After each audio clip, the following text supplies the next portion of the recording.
Let's define tipping. It's the practice of voluntarily giving tokens in appreciation of service. Tipping customs vary widely around the globe, reflecting diverse cultural norms, economic factors, and societal expectations. Let's take a trip around the world to explore some of these tipping cultures. Manners on the go. Welcome to Manners on the Go. I trust it's been a wonderful week so far, and I hope you're minding your manners as well. Thank you again for joining me today. A few episodes ago, I promised I would talk about the practice of tipping around the world. So let's have it. First, let's define tipping. It's the practice of voluntarily giving tokens in appreciation of service. So you go to a salon to fix your hair, and then you give the stylist some cash aside from the payment for the service to say thank you.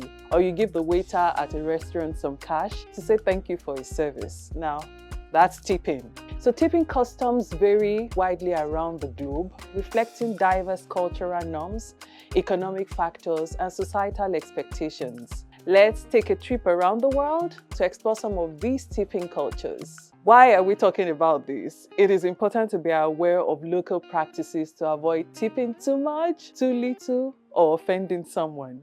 So here's a breakdown of tipping expectations in different regions. First, let's look at the regions where tipping is expected or obligatory. Number one, North America. So we're talking about USA and Canada. In these countries, tipping is a significant part of a service worker's income. Tipping is deeply ingrained in American culture, with service staff relying on gratuities as a significant portion of their income. For instance, the standard tip for restaurant service is 15 to 20% of the bill before tax. Tip amounts can vary for other service providers like taxi drivers that would typically take between 10 and 15%, or hairdressers that would typically take between 15 and 20%.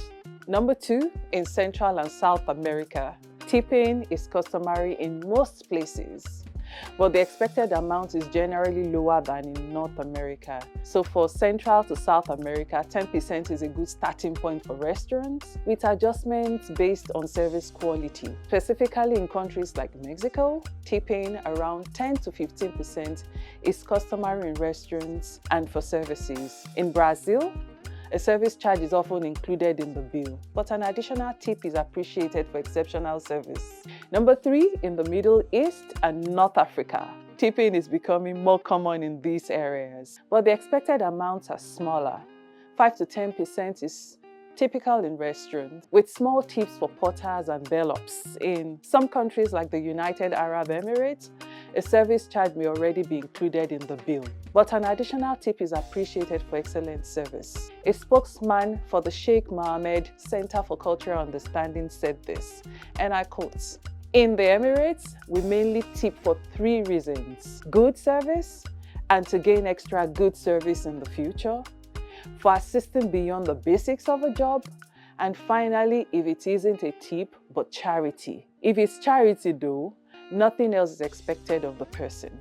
Now let's look at regions where tipping is not expected or minimal. Now we talk about the East and Southeast Asia. We're talking about China, Japan, South Korea, Thailand, and Vietnam. Tipping is generally not part of the culture in these regions. In a country like Japan, for example, adding a tip might be seen as confusing or even rude.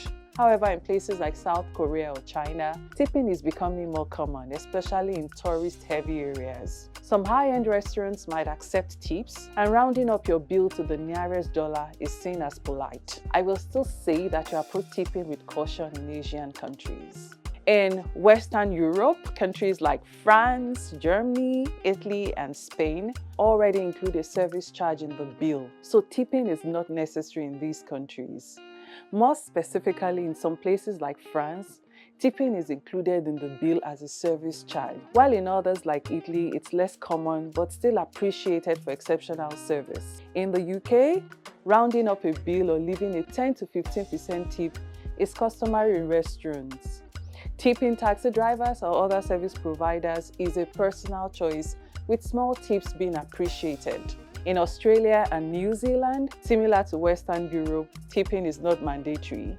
Wages for service staff are generally higher, so tipping is left to the customer's discretion. a small token of appreciation is always welcome.